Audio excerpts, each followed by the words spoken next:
The live TV, सच सबसे आगे। नमस्कार, द लाइव टीवी आप देख रहे हैं, आपके साथ मैं हूं आदित्य कुमार। दरअसल ऋषि सुनक को बड़ी हार मिली है और उनके हारने के बाद जिस तरीके से भारत में अंधभक्तों के जो फूफा कहे जाते थे, उनकी हार के बाद अब तरह तरह के कयास लगाए जाने लगे हैं।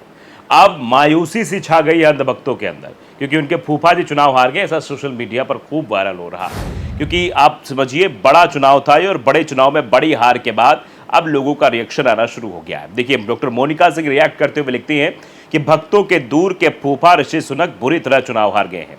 यानी ऋषि सुनक चुनाव हार गए हैं। 650 सीटों में से मात्र 119 सीटों पर सुनक की पार्टी सिमट गई है। यानी 650 सीटों में सिर्फ और सिर्फ 119 सीटें मिली हैं।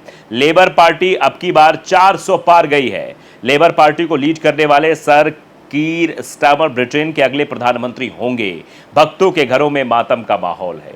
यानी कहा जा रहा है कि भक्त बिल्कुल पूरी तरीके से परेशान दिख रहे हैं, क्योंकि ऋषि सुनक को हार मिल गई है। ऋषि सुनक बहुत बुरी हार मिली है, सिर्फ हार नहीं कहेंगे। और अब भारत में देखिए कि भारतीय जनता पार्टी कैसे बहुमत के करीब नहीं जा पाई, बहुमत से दूर रह गई और एनडीए को सरकार बनानी पड़ी। यानी एनडीए गठबंधन पूरा साथ रहा, तब जाकर सरकार बन पाई, तब मोदी प्रधानमंत्री बन पाए। लेकिन उधर ब्रिटेन से जो खबर आ रही है वो बिल्कुल चौंकाने वाली है और उसको लेकर अब लोगों का रिएक्शन आ रहा है। तो कुछ ऐसे लोग हैं जिनको मिर्ची लग रही है, जो रिएक्ट करते हुए नजर आ रहे हैं, जब ऐसा लिखा जा रहा है। आप देखिए, ये बाबा बतूनी है। अब ये इनकी विचारधारा कैसी हो कैसी नहीं, लेकिन जो रिएक्शन इनका आया है वो रिएक्शन आप देखिए कि इस हार पर क्या आया। अब जब डॉक्टर मोनिका सिंह ने लिखा, डॉक्टर मोनिका सिंह जो कि हिंदू हैं, उनसे लिखते हैं KAT2WE, यानी इसका मतलब हुआ कटुवे लिखने की कोशिश है, जबकि वो डॉक्टर मोनिका सिंह हैं। इन्हें कटुवे हिंदुओं से इतनी नफरत क्यों करते हैं, चाहे हिंदू देश का हो या ना, या विदेश का हो, या देश या विदेश कहीं का हो, देश का हिंदू हो या विदेश का हिंदू हो, या कटुवे मतलब ऐसा कह के संबोधित किया जा रहा है। आप समझ सकते हैं कि इनको कितनी मिर्ची लग रही है इस हार से। देखिए, उस पर लोगों का रिएक्शन क्या आ रहा है। वो जो मिर्ची है लगती है तो आदमी बौखला जाता है, बोलता है, और अंधभक्तों का यही हाल इस वक्त हो रहा है ऋषि सुनक के हार के बाद। ये देखिए, एलोन मस्त वो लिखते हैं कि मतलब एलन मस्क की जगह एलोन मस्त, मतलब अकेला मस्त है। अब आप आईडी से ही अंदाज़ा लगाइए किस तरीके के हैं।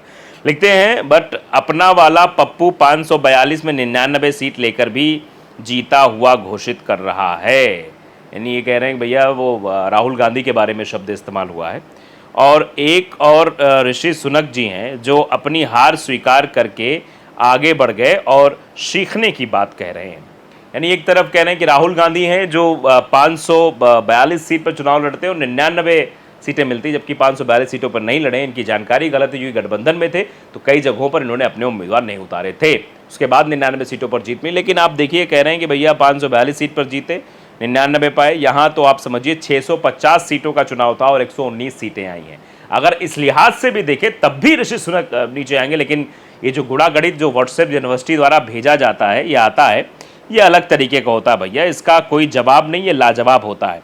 आप देखिए, ब्रजेश मिश्रा ने एक बड़ा आर्टिकल इस पर लिखा है। ब्रजेश मिश्रा लिखते हैं कि इंग्लैंड में राजनीतिक क्रांति हो गई है। ये राजनीतिक क्रांति ही कही जाएगी।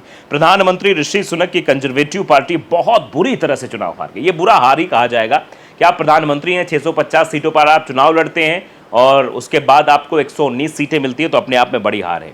लेबर पार्टी की एक तरफा जीत हुई है। 14 सालों के बाद लेबर पार्टी फिर से सत्ता में वापसी कर रही है। क्यों हारी सुनक की कंजर्वेटिव पार्टी, ये पूरा जो है वृतांत बताने की कोशिश की है। उन्होंने कहा कि जब पूरा इंग्लैंड लॉकडाउन में बेहाल था, इनकी पार्टी के नेता मंत्री मौज मस्ती और पार्टी कर रहे थे। यानी जब कोरोना फैला हुआ था और कोरोना के द्वारा हालत खराब थी, तब क्या किया जा रहा था इनकी पार्टी द्वारा? इनकी पार्टी द्वारा मस्ती की जा रही थी। इनके नेता मस्ती कर रहे थे, मंत्री मस्ती कर रहे थे। और बुरे दौर में इंग्लैंड की अर्थव्यवस्था बदहाल है, बुरे दौर से गुजर रही है, नौकरी नहीं है, धंधा बहुत मंदा है, लोग परेशान हैं। भ्रष्टाचार में लिप्त रहने का सत्तारूढ़ दल पर आरोप लगा है। वैसे कुछ चीज़ें मिलती जुलती दिखाई दे रही हैं। भारत में भी कुछ ऐसे ही हाल थे। अर्थव्यवस्था को लेकर बात की जाए या फिर नौकरी को लेकर बात की जाए, धंधे को लेकर बात की जाए, बिजनेसमैन को फ़ायदा है, लेकिन गरीब जो व्यापारी है उनको कोई, जो आम व्यापारी है उनको कोई फ़ायदा नहीं था। रवांडा इमिग्रेशन पॉलिसी की सर्वाधिक आलोचना सुनक सरकार को झेलनी पड़ी। उनकी पार्टी से इस विषय पर आ रहे मूर्खतापूर्ण विचार ब्रिटिशर्स को और गुस्सा दिला रहे थे। ऐसा प्रतीत होता है कि सुनक की पार्टी में इस बात की होड़ मची थी कि चुनाव कैसे हारा जाए, जीतने की नहीं, हारा कैसे जाए, इस बात की चीजें दिखाई दे रही थी। सुनक खुद अपना चुनाव तो किसी तरह से जीत गए, लेकिन उनके नेतृत्व वाली जो पार्टी कुशासन और मजाक का प्रतीक बनकर उभरी है। वो खुद चुनाव तो किसी तरीके से बड़े बामुश्किल वो इलेक्शन जीत जाते हैं, लेकिन उसके बाद जो उनकी पार्टी के और भी नेता रहते हैं वो, अब इस पर लोगों का रिएक्शन क्या है जरा आप ध्यान से देखिएगा। लवकेश चंद्र लिख रहे हैं कि चुनाव तो इन्हीं कारणों से भाजपा और मोदी भी 2024 लोकसभा में हारी है। यानी इन्हीं कारणों से, जो कारण भारत समाचार के editor in chief Brajesh Mishra बता रहे हैं, इंग्लैंड में जो कारण थे, वहाँ पर भ्रष्टाचार था, वहाँ पर जो है रोजगार नहीं था, वहाँ पर व्यापारी परेशान थे, अर्थव्यवस्था चौपट हो रही थी, वही सेम हालात यहाँ है। लोग बता रहे हैं कि मतलब यहाँ जो भारतीय जनता पार्टी को जो हार का सामना करना पड़ा वो इसी वजह से है। लेकिन मोदी के साथ चुनाव आयोग, ईडी और सीबीआई भी भाजपा के लिए चुनाव लड़ रही थी। एक बात उसमें जोड़ दी कि ये सरकारी संस्थाएं जो थी वो मोदी के साथ खड़ी थी, यही वजह है कि मोदी जी जीत गए।